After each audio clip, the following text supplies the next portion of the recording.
How you doing, my friend? Happy early holidays to you, Christian. Hello, Louie. Hello there, Mego. Thomas. How are you? Hi, Tommy. Hi. Tommy, we were playing some of your audio earlier today. We do that a lot on this show. I don't know if you know. We have you talking at the beginning of every very break. good. Yeah, it's pretty good. And you were talking about the exit strategy here and sort of what should be prioritized and what shouldn't. It was also our big cue of the day. You don't believe that finding a trade partner and making sure that you get good value back for Belichick is something that this team should prioritize. Am I characterizing that correctly? Well, I do believe, Christian, that there is, a scale in which you get to a point where waiting on compensation or trying to figure out who is going to extract Bill for the greatest amount and finding him the spot that he likes and him agreeing to the compensation, if this is all how it plays out, obviously, the hypothetical, then if that takes a long time, it does kneecap you a little bit for 2024 or a lot of it. You want to move on to whatever new regime is going to be put in place. The Senior Bowl comes up toward the end of the month, right before the Super Bowl. With other teams having opportunities and vacancies, there's other staffs that are going to be compiled. So I do believe that there's, a finite amount of time that you have to say, okay, we're going to do an evaluation and go through the exercise, talk to Bill, hear his side of things, and then render the final decision. As we've talked about, they are in a position where they're moving on from Bill Belichick. That's the decision that they've made, the finality of it. It's like saying, I'm going to jump off this cliff. And you get up to the cliff and you say, boy, water looks good down there, but it is awfully high. Do I want to do it today or do I want to do it some other time? That, I think, is the biggest aspect of this, too, is, Bill is through 2024 and Gerard Mayo is through 2024. The absolute abject disappointment that this season has accelerated the timeline in a way that probably has the Crafts in a situation where they know they have to make a move. They've decided to make a move, but actually making the move, are they making it and putting themselves in the best position to succeed in 2024 and in the next few years following? So when you're looking at that timeline, and you mentioned the Senior Bowl as the important marker there, when you're looking at something like this upcoming draft, and you could be drafting your next quarterback, how do the Crafts look at bringing in potentially a new GM or elevating Matt Groh, making that decision because we're so focused on the head coach, and meanwhile keeping their scouting department functional and everything else that goes along with evaluating the draft, not to mention all the money that they have in free agency, because it seems almost like what you're looking at is like one White House turning over to, the other party. And how do you keep it functioning in that timeline? Yeah, and I think that the agreed upon, or at least the blueprint would be, well, it'll be carryover. The Patriots are never going to be a horrendous team with Bill Belichick in charge. So if we have a succession plan in which, say, for instance, Gerard Mayo is the next guy, well, then we will have a personnel department that might be tweaked. We'll have a coaching staff that might be tweaked.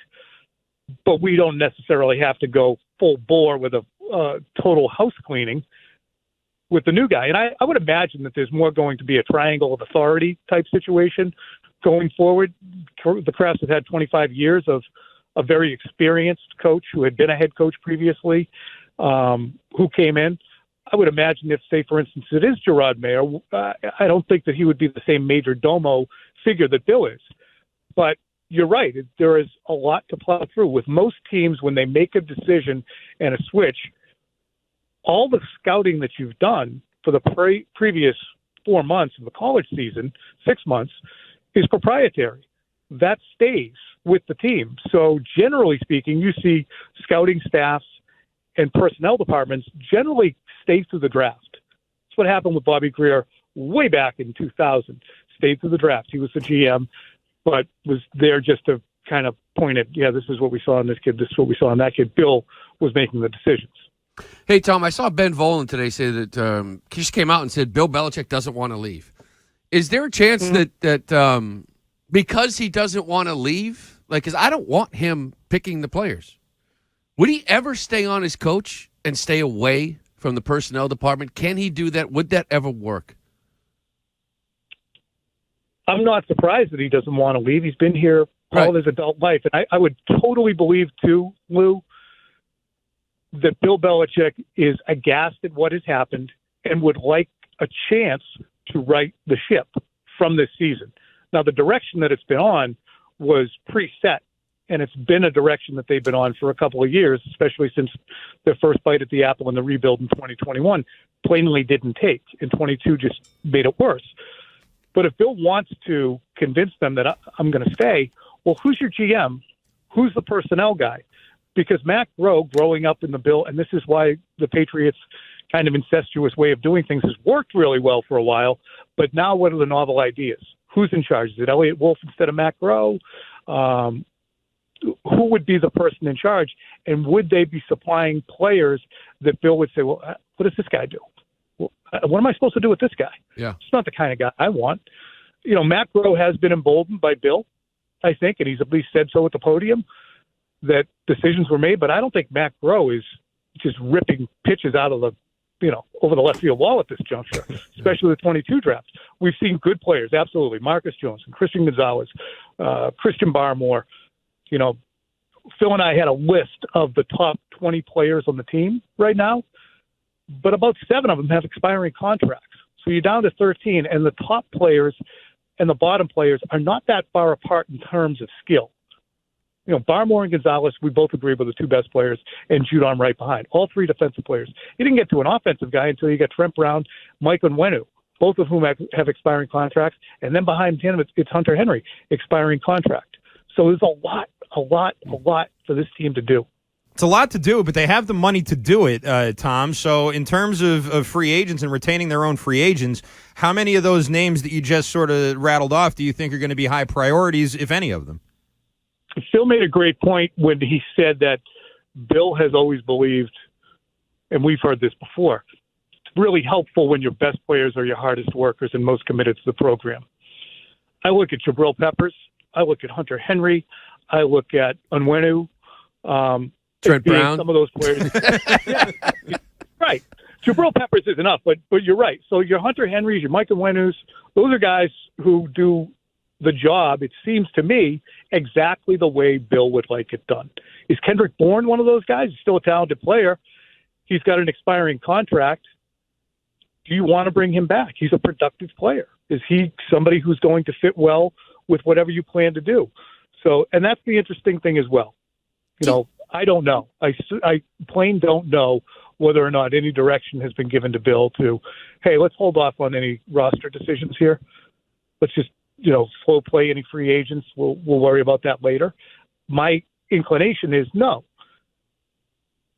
Can you remember any time in the past when there have been, there's been trepidation between ownership and Bill about re-signing a free agent in-house? Antonio Brown. Oh, yeah. Well, that lasted about 10 days. 10 days, exactly right. I think that Robert has been of a mind basically to say, okay, who are we going after? Well, if you think that's a good idea. But as he pointed out, he doesn't want to do it that way. He said it plainly, and I believe it was 2021 when Robert said, this is not the way to build the team through free agency spending. You have to draft better. And he has maintained that.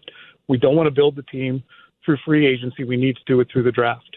And there are building blocks within this team, but I just don't know how many high-end building blocks there are. For instance, Cole Strange, he's a first-round pick. Is he closer to Logan Mankins as a first-round pick or Joe Andruzzi, who was also a guard, who was an undrafted guy who ended up being one of the best players along the offensive line of the last 20 years? It's probably closer to Joe, but he was a first-round pick. So you need high-level players, not, okay, he's definitely a legitimate starter type guys. Tom, we were just just reading some of the comments of Trent Brown talking about Malik, and I look at it, you're 3-11. Those comments wouldn't surprise me if they were in 2 months. But the fact that it's in season and you got a player talking about that, and I know he's one of your best linemen, but he seems like a guy that only plays in a free agent year.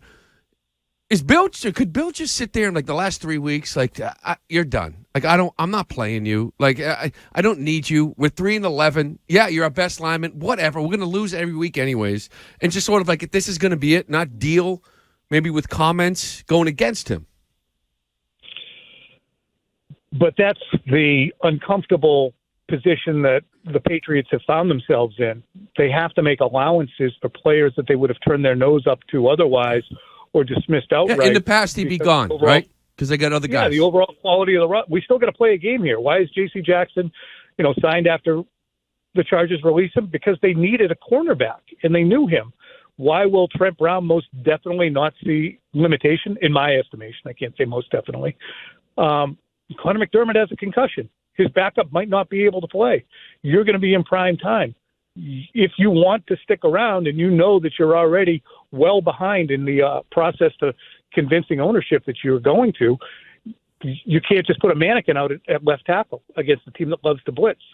So they're caught in a bad spot with having anything other than the ability to play dictate who plays. You know what I'm saying? I guess I'm kind of looking for a Hoosiers. That's my team. Coach, That's you need my one team. more player. That's my team. Jimmy Team's Chitwood. on the floor. Yeah. That's it. I'm going to deal with this guy. It works for them. It worked for Gene Hackman. It did. It did work for Gene Hackman and the alcoholic assistant coach, too. Yeah. Tommy Curran, thank you so much. Enjoy your holidays. We'll talk to you again soon.